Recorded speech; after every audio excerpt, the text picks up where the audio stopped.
Alléluia. Alléluia. Je veux qu'on acclame très fort le Seigneur pour le pasteur. Alléluia. Je veux bénir Dieu pour le travail formidable qui est fait dans cette église. Alléluia. Et comme je disais la dernière fois encore, c'est vraiment Dieu qui conduit l'église, ce n'est pas un homme. Nous allons dire en chant, Seigneur, ouvre les écluses des cieux. Seigneur, ouvre les écluses des cieux. Relâche ta gloire. Relâche ta gloire. Seigneur, Seigneur, ouvre les écluses des cieux. Relâche ta gloire. Relâche ta gloire. Tous ensemble, Seigneur. Seigneur, ouvre les écluses des cieux. Relâche, relâche ta gloire. Relâche, relâche ta gloire. Tous ensemble, disons Seigneur, Seigneur. Ouvre les écluses des cieux. Relâche ta gloire. Relâche ta gloire. Encore une fois, Seigneur, Seigneur. Ouvre les écluses des cieux. Relâche ta gloire. Relâche ta gloire. Relâche ta gloire. Nous voulons te voir. Nous avons soif de toi. Éveille-toi. Fais entendre ta voix. Relâche ta gloire. Relâche tes miracles. Relâche tes prodiges. Relâche les anges. Relâche. Nous voulons voir ta gloire. Relâche les miracles. Relâche les prodiges. Relâche les anges. Relâche. Nous voulons voir ta gloire. Relâche.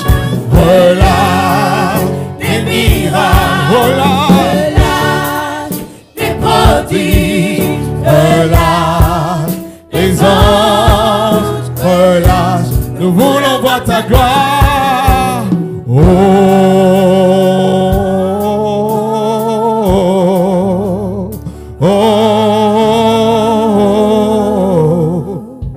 Relâche ta gloire.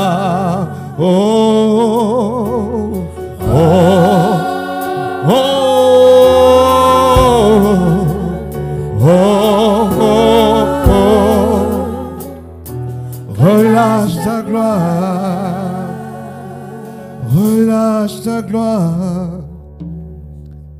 Relâche ta gloire. Relâche ta gloire. Quelqu'un est fatigué, relâche ta gloire. Quelqu'un est découragé, relâche ta gloire. Faisons cette prière, relâche ta gloire. Relâche ta gloire. Seigneur, nous voulons te rendre toute la gloire. Nous voulons honorer ton saint nom. Nous voulons te bénir ce matin. Seigneur, merci pour cette assemblée que tu as bâtie toi-même, que tu nourris jour après jour. Merci pour tes serviteurs, pour le pasteur Loueka. Merci pour les frères et les sœurs qui sans cesse travaillent. Merci pour mon épouse, pour l'épouse du pasteur Loueka.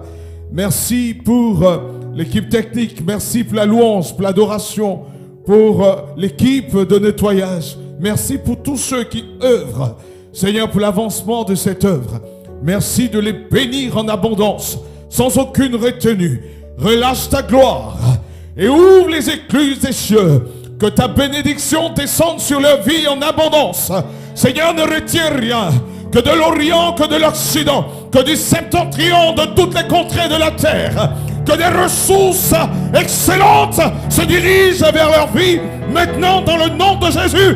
Père, qu'une onction nouvelle, qu'un feu nouveau descende maintenant dans cette assemblée.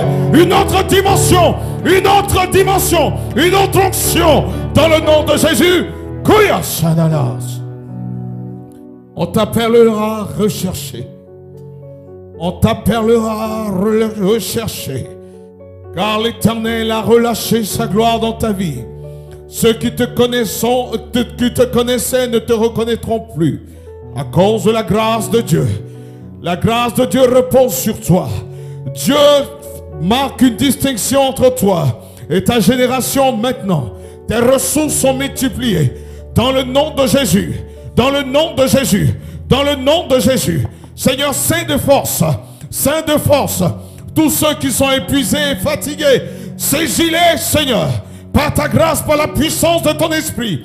En cet instant précis, que l'onction de Dieu soit relâchée, relâchée, relâchée, en abondance. Seigneur, une onction d'élévation. Tu es en train de me parler d'une onction de promotion. Une onction de promotion. Tu promeux. Oh, à tous les niveaux, dans les affaires, dans l'école. Seigneur, tu promets ton peuple, il passe à un autre niveau, à un autre niveau, à un autre niveau, à un autre niveau. Koyana la raché de léons. Dereon de léons. Kayada la rabo chete keyada. Koyanda la raos.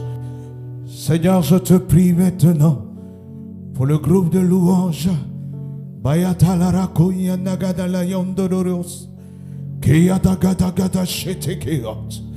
Une onction, un manteau d'adorateur, un manteau de louange sur chaque personne maintenant. Un manteau de louange. Révélé de la louange comme d'un vêtement. Révélé de l'adoration comme des vêtements. De même que tu as revêtu les Lévites dans l'Ancien Testament.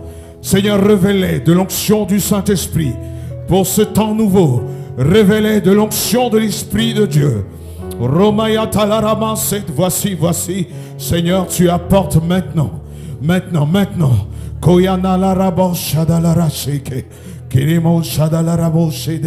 Embrase leur langue, embrase leur langue, embrase leur langue, embrase leur langue, embrase leur langue. Embrase leur langue. De même que tu as dit à Jérémie, je fais de ma parole sur tes lèvres du feu. Seigneur, que chaque parole de louange, d'adoration soit comme du feu sur leur vie. Dans le nom de Jésus, dans le nom de Jésus. Maintenant. Tu sens comme une ceinture. L'Éternel est en train de te ceindre pour l'œuvre à laquelle il est en train de t'appeler.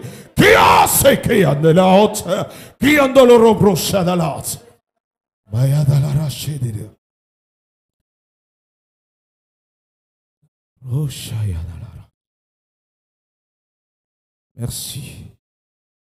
L'Éternel est en train d'envoyer une onction pour briser le joug, une onction de délivrance, une onction de libération. Une onction de libération. La Bible dit là où est l'Esprit, c'est là qu'est la liberté.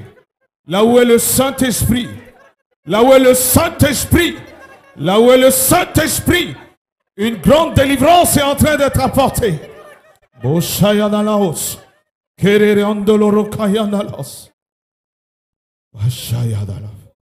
Femme, Dieu ouvre tes entrailles. Dieu ouvre tes entrailles. Le Saint-Esprit est en train d'opérer maintenant. Dieu est en train d'ouvrir des entrailles de certaines femmes ici. Merci Saint-Esprit. Merci Saint-Esprit. Merci pour la main qui est posée sur ce ventre. Père, merci pour ce miracle. Merci pour ce miracle. Non pas à nous, mais à ton nom, donne gloire. Non pas à nous, non pas à un homme, mais à ton nom, donne gloire. Gloire, gloire, gloire, gloire, gloire, gloire, gloire, gloire. Il y a des projets qui étaient en arrêt. Tu as commencé à sentir un vent, mais l'Éternel t'apporte la confirmation. Il est en train de changer la situation. L'Éternel est en train de changer la situation. Le Saint-Esprit est en train d'apporter des confirmations. Il t'apporte une confirmation. Comme confirmation, tu sens le feu qui est en train de descendre sur toi. Bon, c'est de la rabo, c'est de l'as. Tu ne seras plus à l'arrêt. Tu ne seras plus à l'arrêt. Plus personne ne tiendra devant toi. Plus personne ne tiendra devant toi. Plus personne ne tiendra devant toi. Kereo Shadalaras. Kereo Shadalaras. Kereo Shadalaras. Une onction de résurrection. Jésus-Christ est la résurrection. Jésus-Christ ressuscite. Il ressuscite ce projet qui était mort. Les portes sont en train de s'ouvrir. L'Éternel est en train de fracasser. Il a envoyé un ange pour fracasser des portes. Il envoie un ange qui est en train de fracasser des portes. Les verrous de fer sont brisés. L'Éternel est en train de relâcher sa grâce en ce matin. Le Seigneur est en train de relâcher une grâce excellente ce matin sur son assemblée. Non pas à un homme, mais à son nom, il est en train de donner gloire. Le Saint-Esprit me parle d'une onction d'expansion. Une onction d'expansion. Une onction d'expansion. Dans tes affaires, dans ta famille, dans la vie de tes enfants. Une onction d'expansion. Une onction d'expansion. C'est comme l'huile sur la barbe, sur la tête d'Aaron, sur la barbe d'Aaron. C'est comme l'huile. Par toi, par toi, par toi, par toi. Ta famille est en train de recevoir.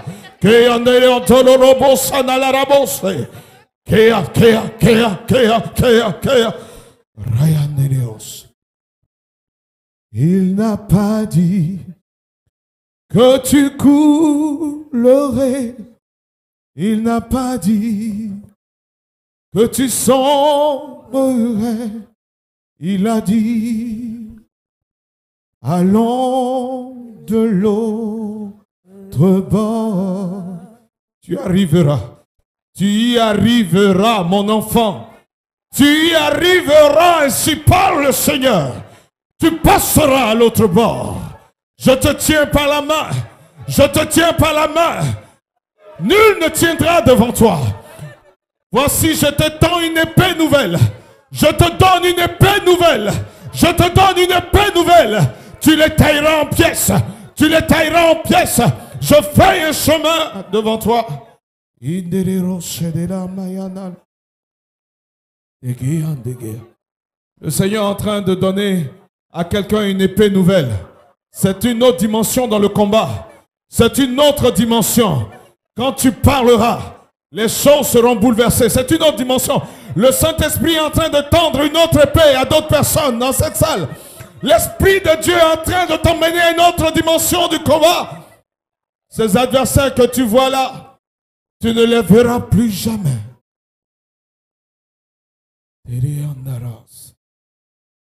Le Seigneur est en train de délivrer une personne de la masturbation. L'Esprit de Dieu est en train de te délivrer. Tu as crié à Dieu. Tu as crié à Dieu. Tu as crié à Dieu. Tu as crié à Dieu. Tu as crié à Dieu. Mais voici l'onction qui brise le joug. Voici l'onction qui brise le joug. Ton Dieu a vu ta souffrance. Il a vu ta culpabilité.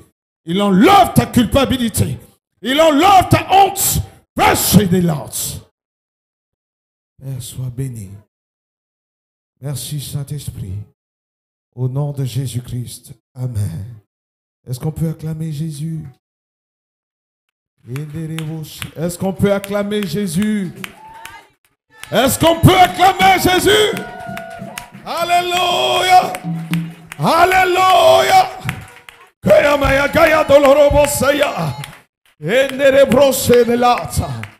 Alléluia! Gloire à Jésus. Gloire à Jésus. Amen. On va s'asseoir. Le titre de ce message que le Saint-Esprit m'a mis à cœur hier soir, c'est Caleb. Caleb, des leçons de la vie d'un chien. Alléluia. Caleb, des leçons de la vie d'un chien. Amen. Seigneur, envoie ta parole. La Bible déclare dans le livre d'Exode, tu envoyas ta parole et tu guéris les malades. Envoie ta parole, Seigneur. Libère cette parole créatrice. Libère cette parole, Jésus-Christ, tu es la parole. Libère ta grâce à travers ces mots. Dans le nom de Jésus-Christ. Amen. Caleb, des leçons de la vie d'un chien. C'est vrai, le mot chien est péjoratif. Et beaucoup de personnes se mettent tout de suite en colère lorsqu'on parle de chien. Être assimilé à un chien est une injure. Mais vous savez, la Bible déclare que l'Éternel se saisit des choses simples, des choses viles pour confondre les sages. Dans la création et dans tout ce que Dieu a fait, Dieu utilise certains événements, utilise certaines personnes pour nous surprendre. Et le passage que nous allons feuilleter se trouve dans le livre des Nombres. Alléluia, dans le livre des Nombres. Et comme vous avez dû le deviner, nous allons parler de Caleb, de la vie de Caleb. Amen. Nous allons d'abord parler d'une expérience de vie qui va bouleverser son histoire et sa trajectoire. Ensuite, nous allons évoquer les éléments qui ont fait qu'il a pu se distinguer à ce moment de son histoire et à ce moment-là. Quels sont les éléments qui étaient dans sa vie et qui ont fait la différence? Nous allons à chaque fois faire un aller-retour depuis l'Ancien Testament jusqu'au Nouveau Testament, jusqu'à ce que Dieu attend de nous pour pouvoir comprendre quelle est la pensée du Seigneur. Amen. Je voudrais que tous ceux qui écoutent ce message, qu'ils soient dans la salle ou qu'ils soient chez eux à la maison, entendent une parole prophétique sur leur vie. Alléluia. Amen. Je crois que c'est une parole pour toi. Vous savez, nous avançons vers la fin des temps et le but du Seigneur, c'est de faire en sorte que nous puissions pleinement entrer dans sa grâce, manifester la grâce de Dieu pour que le monde voit Christ en nous. Amen. La Bible dit Christ en nous, c'est l'espérance de la gloire. Et Dieu veut plus que jamais démontrer à travers nos vies qu'il est bon, qu'il est merveilleux. Et que toutes ces générations aujourd'hui qui ne croient plus en Dieu, à travers ta vie, à travers ma vie, puissent voir, transparaître une dimension du Seigneur lui-même, une dimension de Jésus. Amen. Donc, quelles sont les leçons à tirer de la vie de cet homme qui va marquer sa génération? Qui est Caleb? La première question que nous allons nous poser. La Bible parle de lui dans Nombres chapitre 13 au verset 6. La Bible parle de lui dans Nombres chapitre 13 au verset 6. Et la Bible dit de lui qu'il est fils de Jephouné. Jephouné, et il est issu d'une tribu qu'on appelle les Kénisiens. Donc, il n'était pas à l'origine, ses grands-parents n'étaient pas hébreux d'origine, mais il est kénisien. Son nom signifie chien, d'où le titre du message, des leçons à tirer de la vie d'un chien. Il fait partie de ceux-là que Moïse enverra comme explorateur, comme espion, sur le territoire de Canaan pour explorer ce territoire. Et c'est à travers cette exploration, c'est au retour de cette exploration que Caleb va faire la différence et marquer sa génération. Donc nous allons parler de cette expérience. Dieu a appelé le peuple d'Israël à sortir de l'Égypte, de l'esclavage, et Dieu va entraîner le peuple d'Israël pendant plusieurs années dans le désert vers la terre promise. Cette terre que Dieu avait promise à Abraham d'abord, à Isaac, à Jacob et à tous ceux qui sont venus après. Dieu, à travers Moïse, va faire cette promesse au peuple d'Israël. Je vous fais sortir de l'Égypte et je vous envoie vers une terre où coule le lait et le miel. Amen. Et donc, aux abords de Canaan, aux abords, avant de passer le Jourdain, Moïse va demander aux enfants d'Israël de désigner parmi eux, il va désigner 12 personnes issues de chaque tribu d'Israël pour aller voir le pays, pour voir qu'est-ce qui se passe là-bas, pour voir comment est ce pays. Et lorsqu'ils vont revenir, il y aura, au lieu d'un seul rapport, pour 12 personnes, il y aura 2 rapports. Le premier rapport, 2 rapports différents, 2 rapports qui s'opposent. Le premier rapport, c'est celui de Josué et de Caleb, qui vont répondre à Moïse en disant, oui, Dieu a dit vrai, dans ce pays coule véritablement le lait et le miel. Dieu, sa parole est vraie. Ce qu'il a déclaré est vrai. Sur cette terre, nous sommes partis sous la base d'une déclaration. Et que ce que Dieu a dit est vrai, nous prendrons possession de ce territoire. Nous prendrons possession de Canaan. Et Josué et Caleb diront, si l'Éternel est favorable, il nous mènera dans ce pays. Nombres chapitre 14, verset 8. Il nous mènera dans ce pays et il nous le donnera. C'est le pays où coule le lait et le miel. Josué et Caleb savaient qu'il y a une seule chose qui peut nous permettre d'atteindre le but et de saisir les promesses de Dieu, c'est la faveur de Dieu. Amen. Donc la faveur de l'Éternel est le socle de notre victoire. Ils vont déclarer, certes, Dieu nous a promis, mais ce sur quoi nous pouvons nous appuyer pour être certain que Dieu va exécuter sa promesse, c'est la grâce de Dieu. Amen. La grâce est le socle de l'accomplissement de toutes les promesses de Dieu. Et c'est pourquoi Dieu, voulant donner une preuve certaine, a juré par lui-même en disant à travers Jésus-Christ, je vous bénirai. Amen. Et Dieu a décidé de nous bénir. Et la Bible déclare que nous sommes bénis de toutes sortes de bénédictions dans les lieux célestes en Christ. Amen. C'est une chose certaine. Et Josué et Caleb vont déclarer, Dieu nous donnera ce pays. Le second rapport, c'est celui de leurs 10 autres compagnons. Eux diront, le pays est bon, mais ce pays a des hommes forts. Nous ne pouvons pas prendre possession de ce pays. Et la Bible déclare que toute l'assemblée tout entière sera découragée. Ils vont pousser des cris et pleurer toute la nuit devant ce rapport.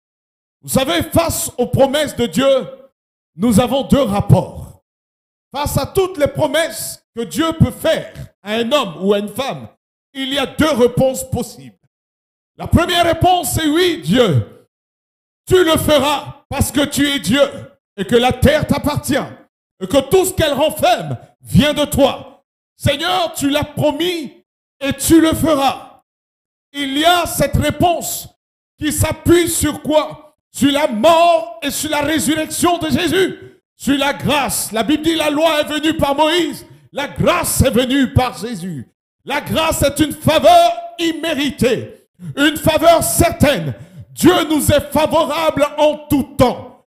La Bible déclare que pour tout ce qui concerne les promesses de Dieu, c'est en Jésus-Christ que le oui, que l'amen et amen par nous est prononcé. Alléluia. Est-ce qu'on peut acclamer Dieu pour cette parole? Gloire à Dieu. Voilà une réponse que nous pouvons donner aux promesses de Dieu.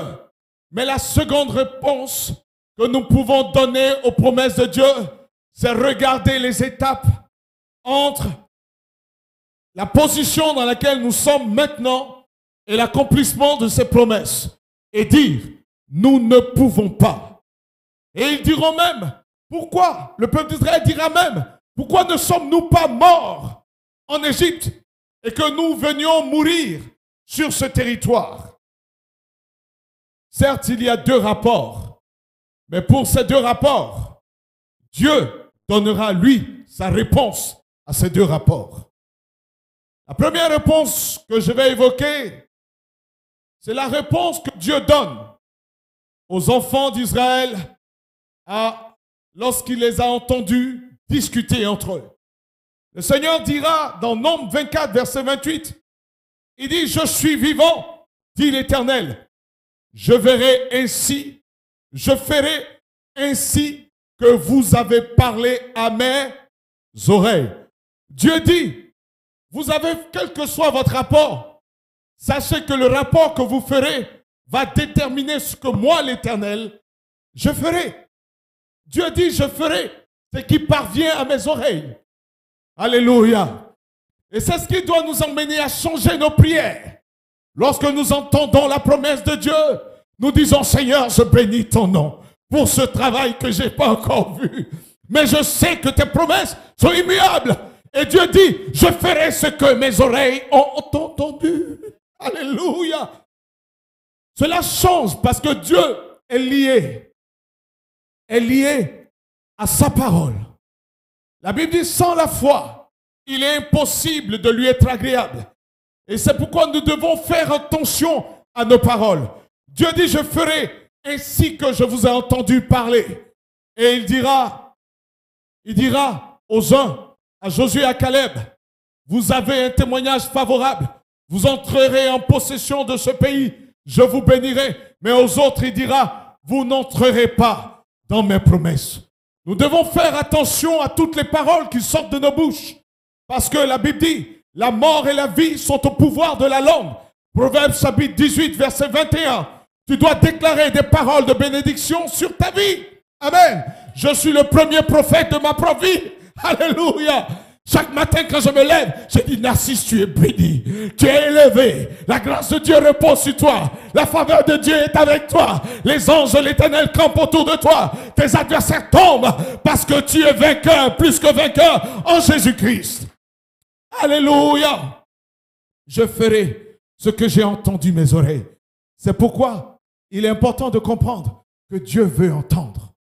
Il sait, il a dit, il a déclaré, mais Dieu veut entendre. D'où l'importance de la vie de prière. Alléluia. Peu importe les déclarations, les promesses, Dieu a besoin de t'entendre confesser. Vous savez, le mot proclamer en hébreu, c'est dire ce que Dieu dit. Aligner nos lèvres sur les lèvres de Dieu. Dieu a dit, je suis béni, je dis, je suis béni. Je ne dirai pas, je suis foutu, je suis le dernier des hommes. Non, j'ai dit, je suis à la tête et non à la queue. La grâce de mon Dieu repose sur moi. La faveur de Dieu m'ouvre des portes. Vous savez, l'apôtre Paul dira, dans 1 Corinthiens chapitre 16, verset 9, il dit, je regarde Éphèse. Quand il regardait Éphèse, la ville d'Éphèse était une ville dans laquelle il y avait une grande opposition. Mais l'apôtre Paul va regarder Éphèse. Il dit une porte grande, un accès efficace m'est donné. Alléluia. Les adversaires sont nombreux, mais une porte grande et un accès efficace. Les adversaires existent, mais la grâce de Dieu existe également. Alléluia. Les arnaques existent, les oppositions existent, mais il y a une parole qui marche en ta faveur. Il y a une prophétie qui marche avec toi. Alléluia. Alléluia. Quasiment toutes les prophéties sur ma vie se sont accomplies. Alléluia. Tout ce que Dieu a déclaré sur ma vie, ça s'est accompli parce que je n'ai laissé aucune parole tomber. Vous ne devez pas laisser les paroles de Dieu tomber. Alléluia. Et donc Dieu réagit. Dieu va réagir aux uns. Le Seigneur déclare, je vous bénirai. Et aux autres, le Seigneur dira dans Nombre 14, verset 26, vos cadavres tomberont dans le désert.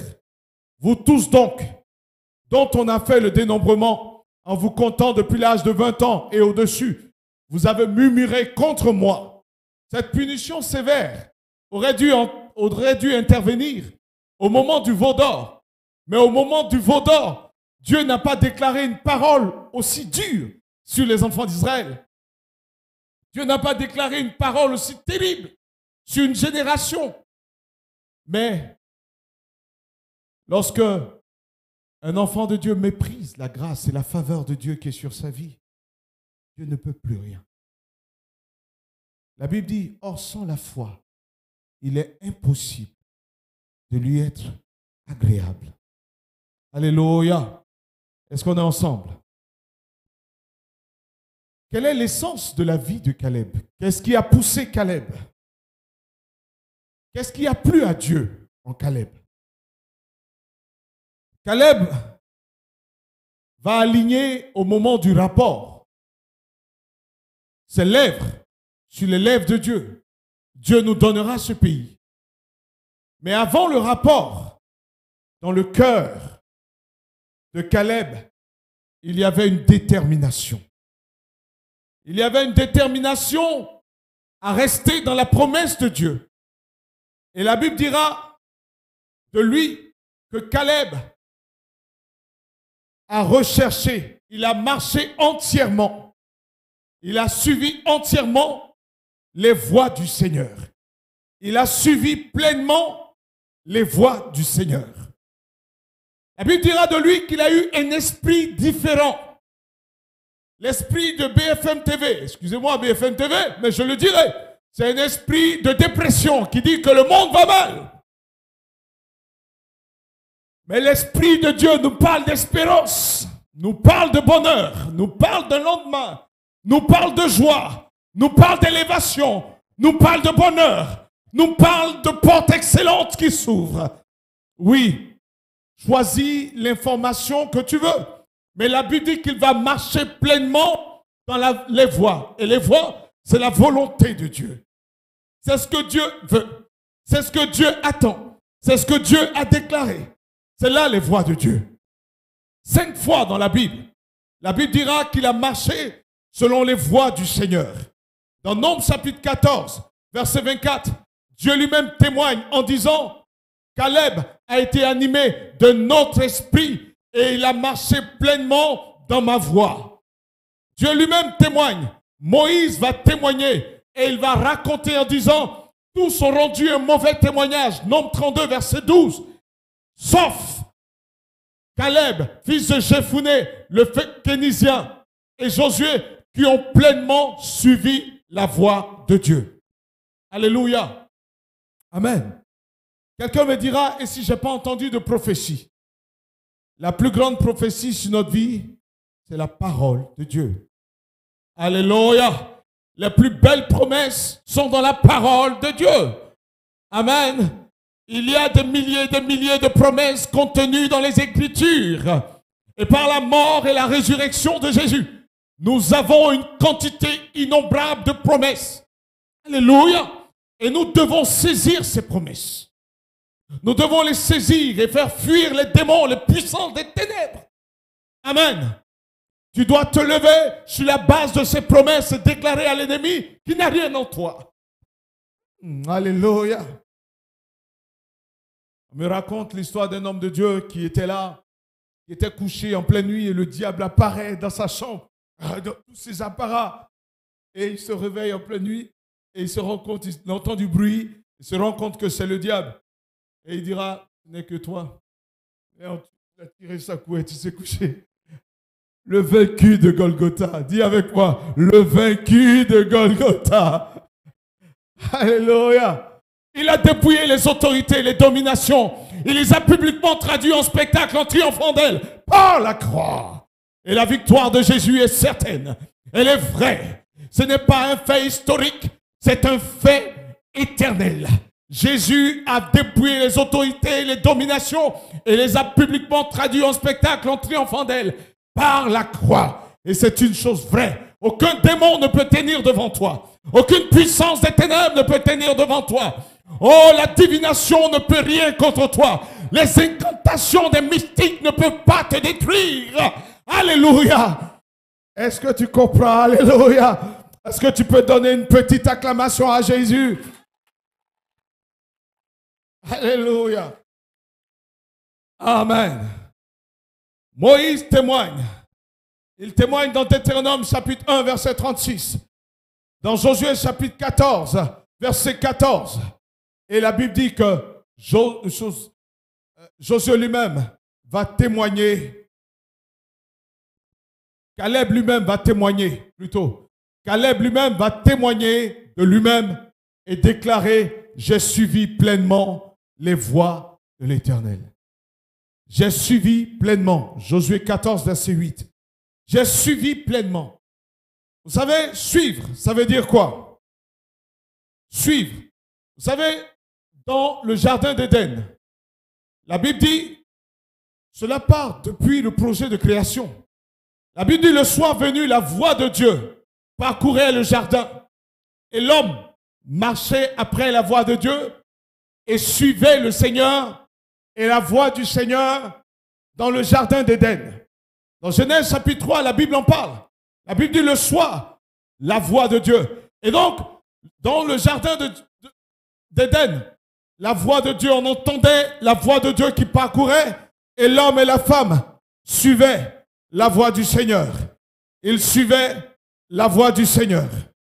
Et le peuple d'Israël également va marcher dans le sentier de Dieu, dans la voie de Dieu. L'Éternel apparaissait comme une nuée, il apparaissait comme un feu, et le peuple marchait à sa suite, suivant le Seigneur. Et dans le Nouveau Testament également, Jésus-Christ nous appelle à le suivre. Alléluia. Il s'agit, c'est une affaire de suivi. Amen. Qui est-ce que tu suis? Est-ce que tu suis les menaces de tes ennemis qui disent tu n'y arriveras pas? Est-ce que tu suis les moqueries, les voix de ceux qui te rabaissent? Ou est-ce que tu suis la voix de ton Créateur? Oh, je suis ce que Dieu dit de moi. Je ne suis pas ce que les démons disent de moi, ni mes adversaires, mes ennemis. Alléluia. Quelqu'un me disait, espèce de prêcheur. J'ai dit, gloire à Dieu. Alléluia. Amen. Alléluia. Je proclame la parole de Dieu. Je proclame la parole du royaume de mon Père. La parole de Jésus-Christ. Et avec fierté. Amen. L'essence du christianisme, c'est marcher, c'est suivre Dieu. Vous savez, la relation avec Dieu est primordiale. Elle passe avant la doctrine. Beaucoup d'églises mettent la doctrine. Beaucoup d'églises disent nous avons la doctrine. Mais vous savez, connaître Dieu est la première étape. La Bible dit chercher à connaître Dieu. C'est uniquement dans une relation vraie. C'est uniquement dans le suivi. Suivre Dieu nous emmène à connaître Dieu. Vous savez, le thème disciple, c'est le thème mathetes, qui veut dire simplement le fait celui qui entend, qui écoute et qui suit son maître. Et la Bible nous invite à suivre Jésus. Alléluia. C'est lui le véritable et c'est lui que nous devons suivre. Le Seigneur a dit, mes brebis entendent ma voix, elles me connaissent et elles me suivent. Alléluia. Nous devons suivre Jésus. Et suivre Jésus, c'est garder sa parole. Suivre Jésus, c'est l'entendre, obéir à sa voix. C'est marcher selon ses promesses. Déclarer ses promesses jour après jour. Suivre Jésus, c'est méditer sa parole. Suivre Jésus, c'est aimer sa présence. C'est être à ses pieds pour l'écouter, pour l'entendre. C'est lui parler, lui exposer l'état de nos cœurs, nos fragilités, nos forces, nos victoires, nos défaites. Lui dire ce que nous sommes, être vrai devant lui. C'est là suivre Jésus. Amen. Alléluia. Gloire à Jésus. Nous devons suivre Jésus. Dans 1 Timothée, 2 Timothée plutôt, chapitre 1, verset 12, l'apôtre Paul dit, je sais en qui j'ai cru. Il n'a pas dit, je sais ce que je crois. Il n'a pas privilégié la doctrine, mais il a d'abord privilégié, je sais qui, j'ai connu celui en qui j'ai cru. La première étape, c'est de connaître celui en qui tu as cru. Alléluia. Connaître Jésus. Connaître le Seigneur. Vous savez, je me suis rendu compte que beaucoup de chrétiens ne connaissent pas Jésus. On va me dire, oh pasteur, attends, hein. Ah, n'exagère pas. Là, jusqu'ici, on t'a écouté, mais bon, là. Mais, beaucoup de chrétiens ne connaissent pas Jésus. J'ai posé parfois des questions à des gens qui disaient, je suis chrétien avec de grosses Bibles. Quand je lui ai demandé, mais qui est Jésus? Quand j'ai poussé la question, je dis, oh, je ne sais rien. Beaucoup d'enfants de Dieu ne connaissent pas Jésus. Et je voudrais te dire que le Seigneur veut se connaître.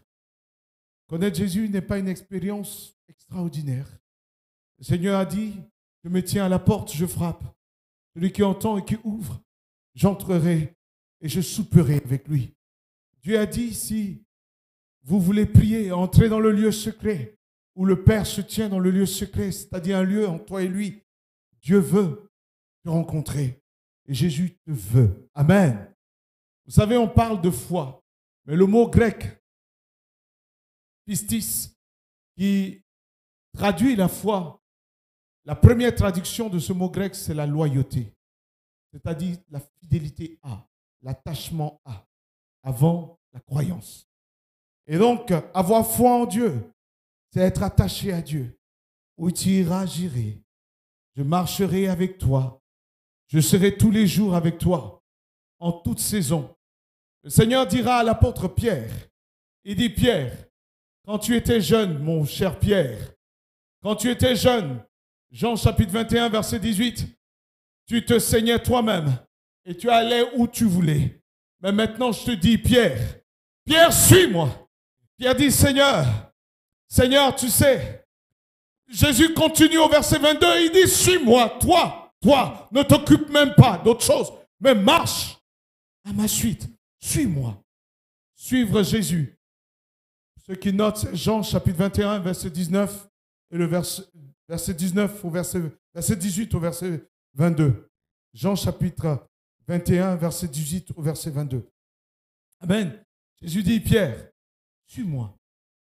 Pierre dit, mais quand cela arrivera-t-il? Comment on peut reconnaître celui qui te livre? Jésus dit, tu ne dois même pas chercher à savoir qui va me livrer. Tout ce que je te demande. Vous savez, beaucoup de chrétiens sont là. Je cherche le sorcier de ma famille. Je cherche celui qui a tué le grand-père de mon grand-père, de mon grand-père, de mon... Jésus dit, mon enfant, laisse ça sur moi. Amen. Alléluia. Christ en moi, c'est l'espérance de la gloire. Vous connaîtrez la vérité et la vérité vous affranchira. Nous prêchons l'évangile, pas autre chose. Nous ne nous prêchons pas. Nous disons aux enfants de Dieu, vous avez des ressources. C'est vous, pas au travers de moi. Narcisse ou Joachim ne sont pas morts à la croix pour vous, mais Jésus-Christ est mort pour vous. Lui, il a la solution pour vous. Alléluia. C'est lui que vous devez suivre et non nous. Tu me suis, tu as perdu ton temps. Suis Jésus. Alléluia. Amen. Le thème du message, c'est les leçons à tirer d'un.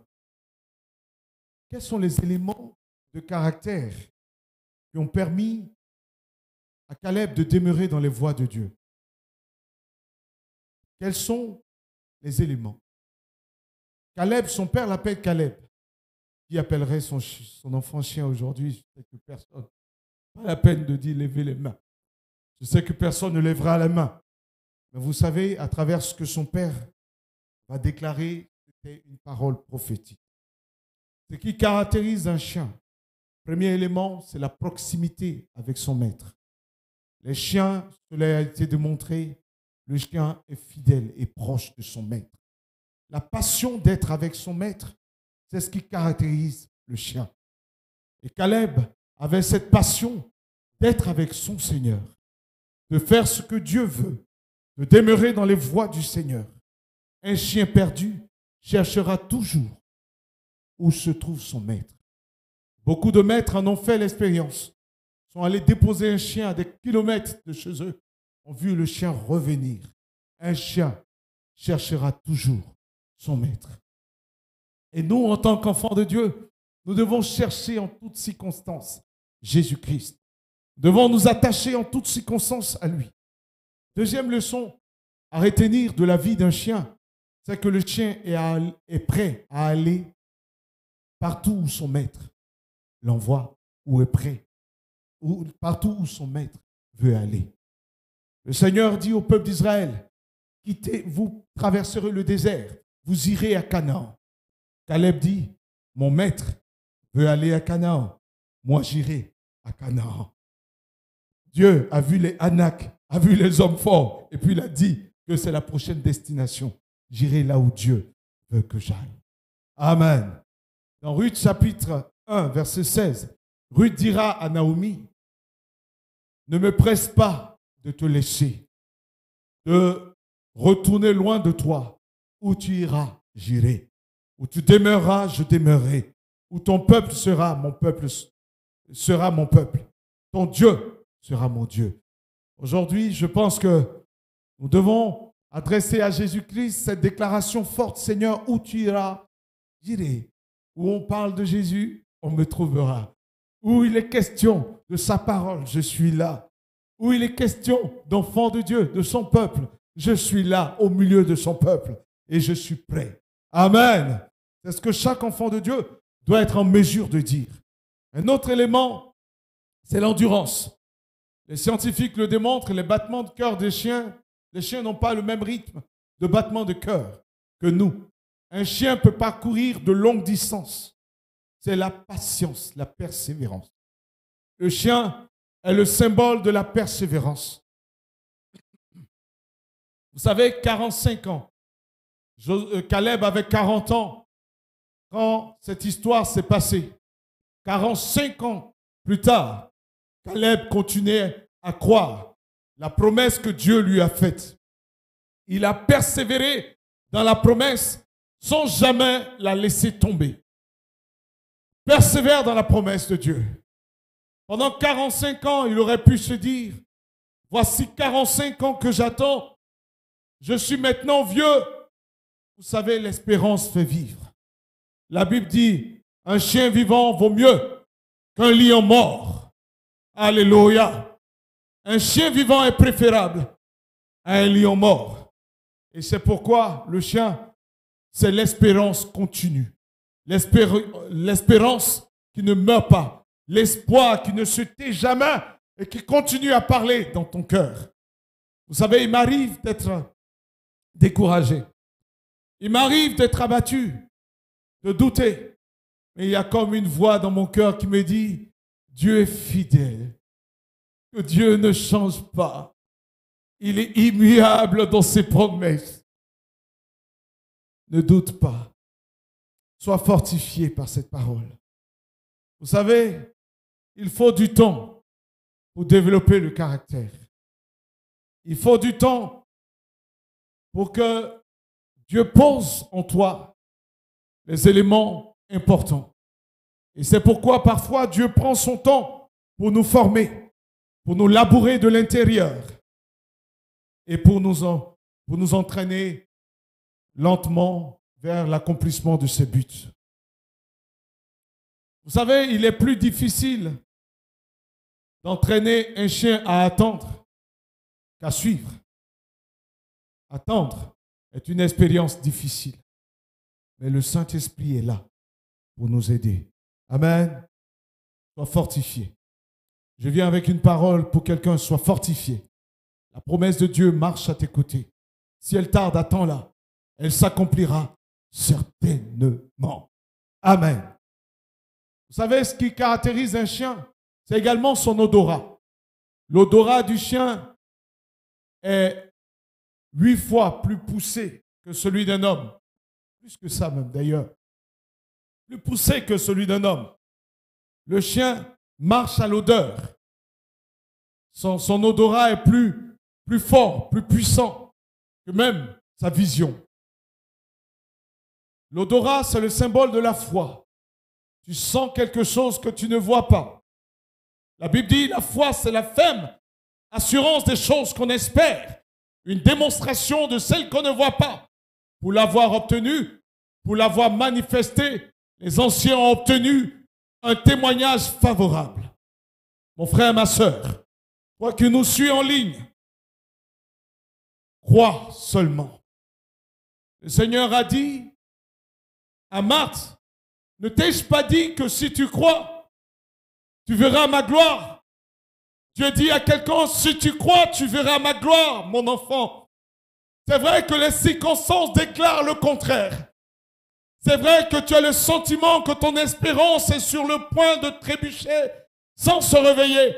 Mais je suis envoyé par Jésus et par le Saint-Esprit pour te dire ce matin, crois seulement. Dieu te dit, crois seulement. Crois seulement. Dieu te dit, crois seulement. car tout est possible à celui qui croit. Crois, sèche tes larmes, lève-toi à nouveau, prends ton bâton, lève-toi et travaille, car Jésus-Christ prend son temps, il fait concourir toutes choses à ton bien. Vous savez, dans 2 Corinthiens chapitre 5, verset 7, la Bible dit, nous marchons par la foi et non par la vue. Quand tu sens quelque chose, tu ne le vois pas. Tu ne le vois pas. Et Caleb a cru, sans voir les Anaks. Quand ils sont arrivés sur le territoire, quand tout le monde cherchait les territoires où il y a moins de batailles, tous les territoires qu'on peut conquérir facilement, Caleb dira, je veux Hébron, Kirjat Haba. C'est là-bas que je veux. Là où j'ai vu les puissants, là où j'ai vu les grands. Vous savez, il y a quelques années, je traversais une épreuve et je pleurais devant Dieu. Quelqu'un dit, oh, pasteur, tu pleures. Oui, je pleure. Je suis un homme. Je suis humain. Alléluia. Je n'en ai pas honte. Il m'arrive de pleurer, pasteur. Oh bien. Pendant que je pleurais, Dieu a dépêché un frère qui est venu. Il m'a dit, pasteur, je veux te voir. Là, je suis tes larmes. Amen. Tu veux me voir. Amen. Alléluia. Et donc là, je viens devant lui. Amen. Et puis il me dit, j'ai une parole pour toi. Les arbres les plus hauts de la forêt sont ceux qui se prennent les vents les plus violents. C'est bon! Ainsi parle l'Éternel. Et il est parti. Cette parole m'a fortifié. J'ai rangé mon mouchoir. Et maintenant, je me suis mis à danser. Gloire à Jésus. L'Éternel m'a exaucé. Et 2 semaines après, j'ai trouvé du travail. Gloire à Jésus. Alléluia. Je voudrais vraiment t'encourager, te dire que Dieu récompense ceux qui suivent sa voie et qui se maintiennent dans sa voie. Quelle a été la récompense de Caleb, le chien? Caleb a obtenu la terre de son héritage. Dans Josué chapitre 14, versets 14 à 15, la Bible dit, c'est ainsi que Caleb, fils de Jephuné le Kénizien, a eu jusqu'à ce jour Hébron pour héritage, parce qu'il avait pleinement suivi la voie de l'Éternel. Hébron s'appelait Kirjat Arba. Abba était l'homme le plus grand parmi les Anakim. Le pays fut dès lors dans le repos et sans guerre. Parce qu'il a suivi les voies de Dieu, il va prendre le territoire le plus inaccessible. Par la foi, tu obtiens un témoignage favorable. L'on se souviendra de toi comme la personne qui a cru et qui s'est attachée à son Seigneur et qui a fait la différence. Amen. Amen. Quelqu'un dit gloire à Dieu. Gloire à Dieu. Amen. Et puis, deuxième élément, quand on est dans cette espérance, dans les voies de Dieu, on est en bonne santé. Je regarde vers notre médecin. Quand on est dépressif, cela entraîne des maladies. Vous voyez, j'ai fait il y a quelques années, une étude pour le compte de l'assurance maladie sur la dépression. Et on s'est rendu compte, sur près de 50 000 personnes, patients qui avaient souffert de dépression, on se rendait compte qu'il y avait soit des lombalgies, d'autres maladies qui accompagnaient la dépression. Vous savez, quand on n'est pas bien, quand on n'a plus d'espoir, on envoie des informations à son corps et on vieillit et on souffre. Mais l'espérance nous conserve. L'espérance nous fortifie. Caleb, le chien, a eu de l'espérance. Caleb a cru. Et donc, pendant 45 ans, il dira, dans Josué 14, verset 10, il dit, maintenant, l'Éternel m'a fait vivre comme il a dit. Il y a 45 ans que l'Éternel parlait ainsi à Moïse, lorsque Israël marchait dans le désert. 45 ans après, et il dit, maintenant, voici, je suis âgé aujourd'hui de 85 ans et j'ai toujours la vigueur. Il dira au verset 11, il dit, je suis encore vigoureux comme au jour où Moïse m'envoya. Parce que dès ce jour, la parole a créé quelque chose dans son âme, dans son esprit. L'espérance l'a fait vivre et il tenait par cette espérance. La parole est forte. La parole de Dieu nous garde et nous préserve. Lorsque Dieu a dit, tu seras. Oui, je serai. Alléluia. Les temps passent, je serai. Parce que pour ça, il faut que j'ai la force. Dieu a déclaré qu'il prendra des territoires. S'il ne croit pas, il va perdre des forces. Et donc, il va croire.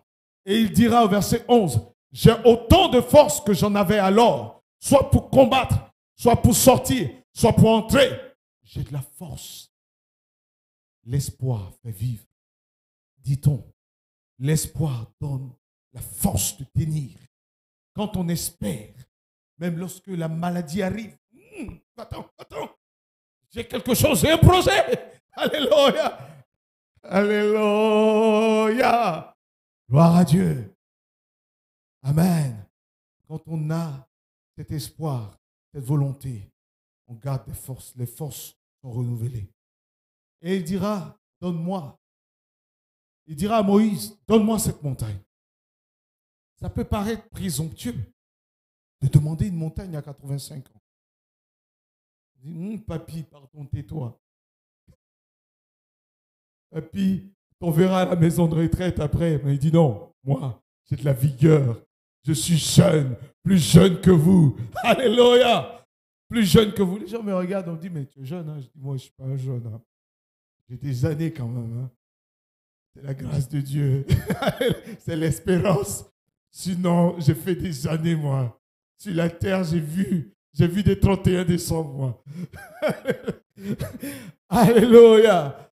Amen.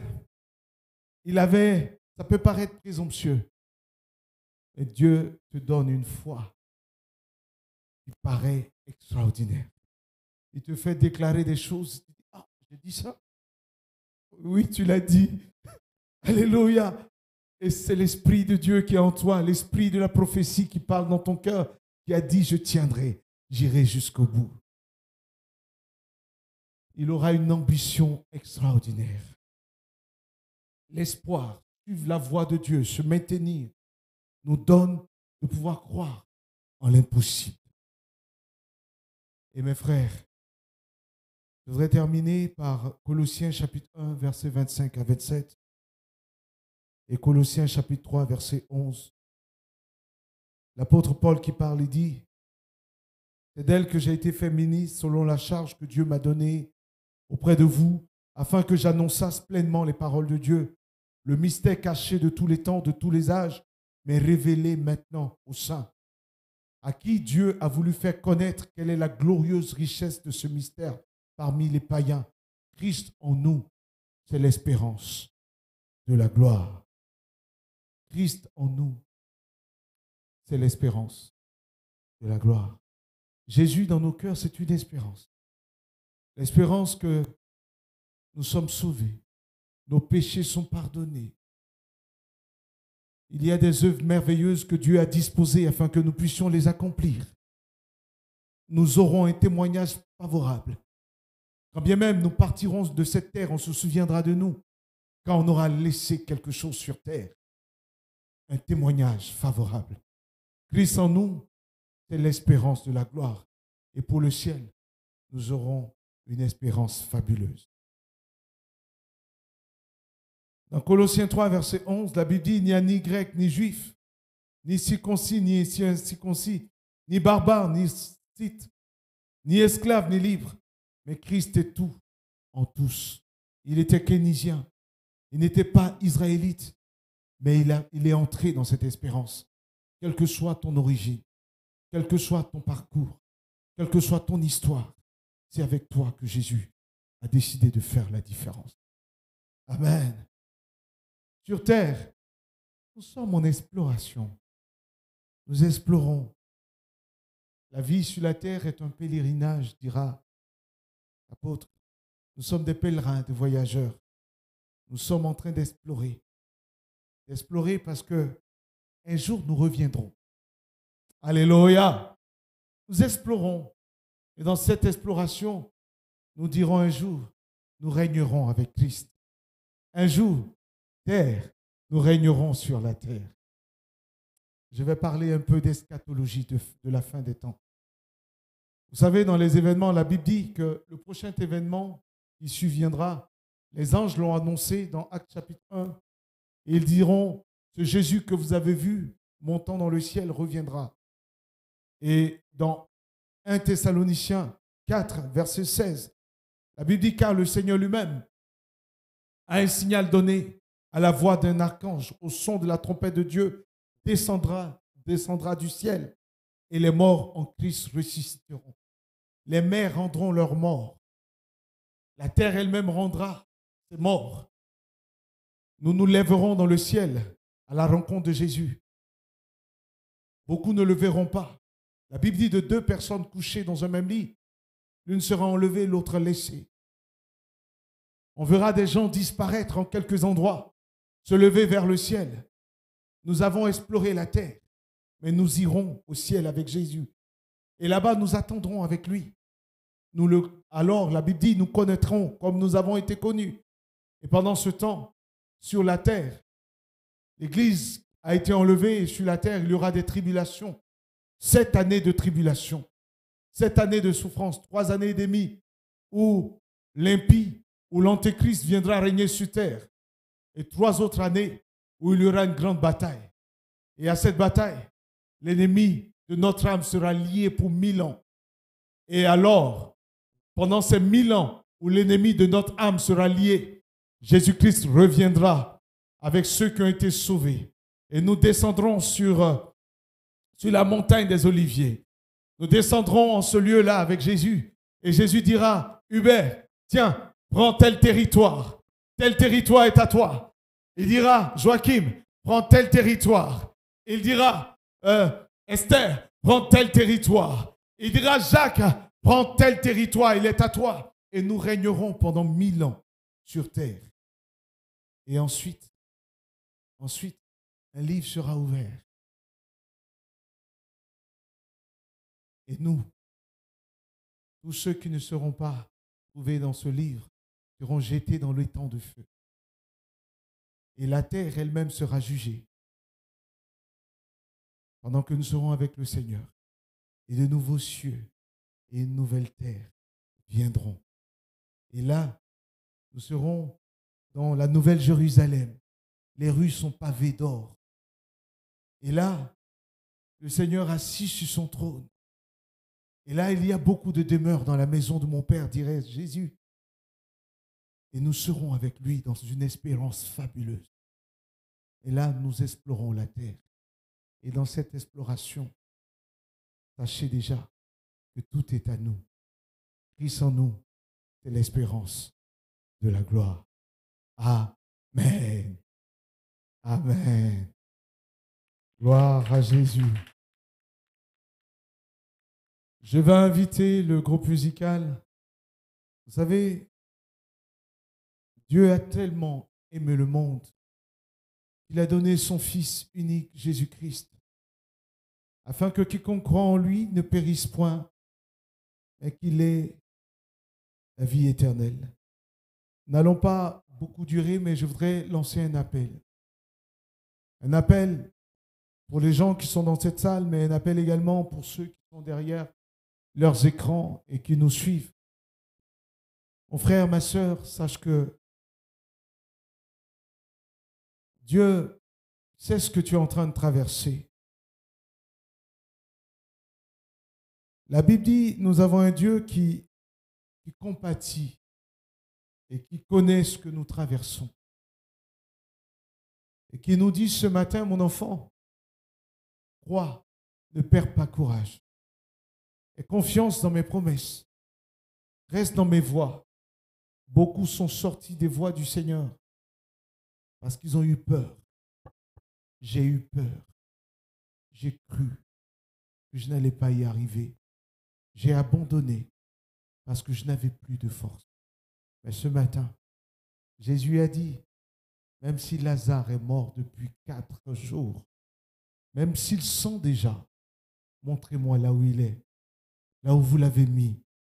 Et Jésus dit à quelqu'un, par rapport à ce projet, par rapport à cet espoir, montre-moi là où tu l'as laissé. Peut-être est-il enfermé dans un tombeau où tu n'en parles même plus. Pourtant, cette prophétie était si vraie, si certaine, si claire. Et Jésus dit, montre-moi là où tu l'as mis. Et le Seigneur te dit d'ores et déjà, en moi, tout est oui, tout est amen. Commence à dire, Seigneur, pardonne-moi si je n'ai pas suivi tes voies. Approchons-nous, peut-être as-tu lâché les voies du Seigneur, mais je nous invite à nous approcher pendant un temps pour dire, Seigneur, pardonne-moi. Le découragement, l'abattement, je te demande pardon.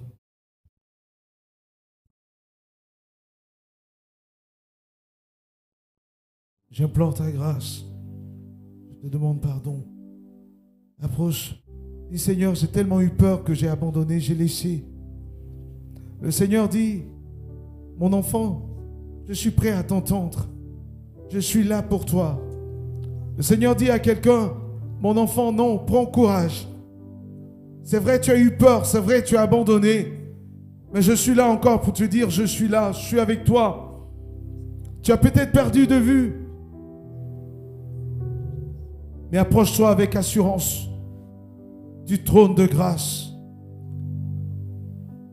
La Bible dit car nous n'avons pas un souverain sacrificateur qui ne puisse compatir à nos faiblesses.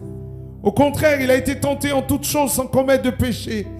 Approchons-nous donc avec assurance du trône de grâce pour obtenir miséricorde et pour trouver à nouveau grâce ce matin et pour être secouru dans nos besoins. Approche-toi.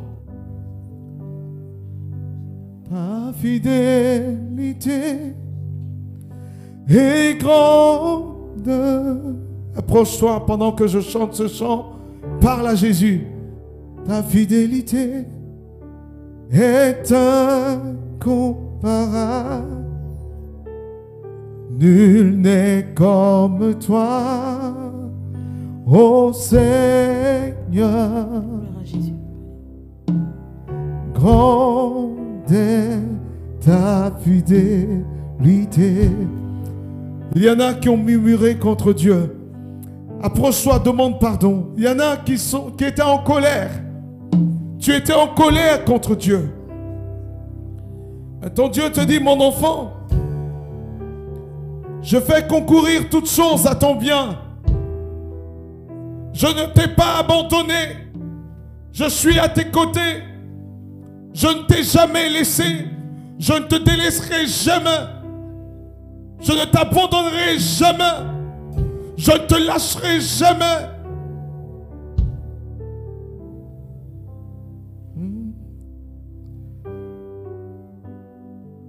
Il te dit, déchire ton cœur, demande-lui pardon. Et viens à nouveau te faire grâce. Vous savez, parfois nous abandonnons. Nous n'imaginons pas combien ça peut causer des dysfonctionnements dans l'expansion du royaume, dans l'extension des faveurs de Dieu. Nous n'imaginons pas que cette position à laquelle Dieu était en train de t'envoyer, il voulait faire de toi un vrai témoignage. Nous n'imaginons pas que beaucoup ont perdu espérance parce que nous avons lâché prise. Nous devions être une source de bénédiction. La Bible nous parle d'Élie. Élie était désespéré, mais la course n'était pas achevée. Les menaces de Jézabel l'avaient entraîné dans une désillusion. Mais la course n'était pas achevée. La parole de Dieu n'était pas arrêtée. La faveur de Dieu n'était pas finie. David dira, je me sens faible, quoique l'onction de Dieu soit sur moi. L'onction de Dieu est demeurée sur toi. L'espérance t'est restée. C'est pourquoi lève-toi, approche-toi du trône de grâce. Dieu n'en a pas fini avec toi. Dieu n'a pas arrêté avec toi. C'est maintenant qu'il veut commencer. C'est une nouvelle saison. C'est une nouvelle saison. C'est une nouvelle saison. Il dit, mon enfant, quel est ton besoin? Je veux te secourir dans tes besoins. Je veux te soutenir. Je veux te montrer à nouveau mes voies. Mes voies. Mes voies. Lève-toi. Lève-toi. Sèche tes larmes.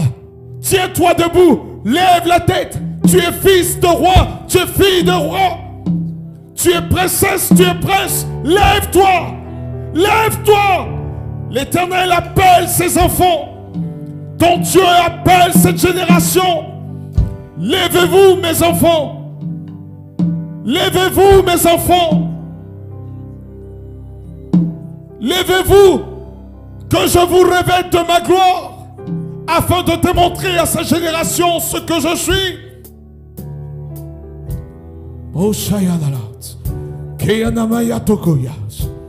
J'invite le pasteur Louika qui va prier. Je veux juste laisser ces paroles prophétiques. Je veux juste laisser. Je sens l'onction de Dieu. Je sens l'onction de Dieu. L'Éternel est en train de donner une intelligence extraordinaire à des jeunes gens. Je sens le Saint-Esprit en train d'ouvrir l'intelligence. Une portion d'intelligence extraordinaire. La capacité d'éventer, de créer.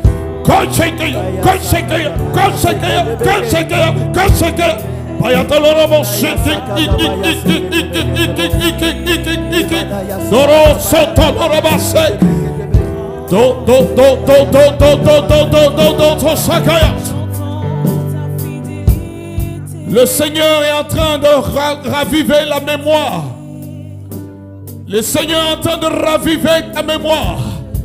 Je sens l'Esprit de Dieu en train de restructurer les mémoires. Oh, tu disais l'âge est en train de détruire ma mémoire. Mais l'Éternel renouvelle ta mémoire. L'Éternel renouvelle ta mémoire. Boché. Que y en a la race. Il te coille tout. Il te coille tout. Et en a la race. Et baba, c'est terrible. Pasteur Lucas.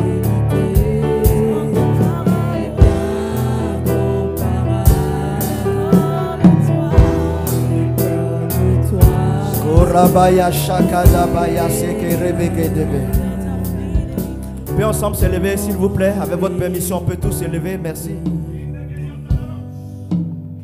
Merci, Seigneur. Continuons. Est-ce qu'on peut prier ensemble? Bénis le Seigneur pour sa parole ce matin. Seigneur, t'encourage ce matin à garder l'espérance, à persévérer, à continuer, Continue ce matin. Ne lâche pas prise, n'abandonne pas, mon frère, ma soeur. Parce que sa fidélité est grande pour toi. Sa fidélité, la Bible dit que la fidélité lui sert de bouclier. Et cette fidélité, il la déploie sur ta vie. Continue, persévère à l'exemple de Caleb. Commence à conquérir des territoires. Commence à parler. Shekarabaya shekedebe. Lorabaya sakaya magadaya shekedebe. Seigneur, au nom de Jésus de Nazareth, nous te bénissons, toi le Dieu fidèle et fiable. Donne-nous de persévérer. Donne-nous d'aller jusqu'au bout. De ne pas lâcher prise, Seigneur. Parce que tu nous appelles à conquérir des territoires. À conquérir, Seigneur, des territoires. Je prie ce matin que ta parole s'accomplisse dans le cœur de mon frère, de ma soeur.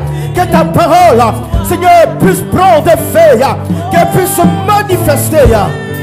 Seigneur, merci pour ta grâce. Nous te bénissons, Seigneur, pour ton serviteur. Merci, Seigneur. Merci pour ton serviteur. Oh, Rabaya Sakadaba. Notre Dieu est fidèle. Merci, Seigneur.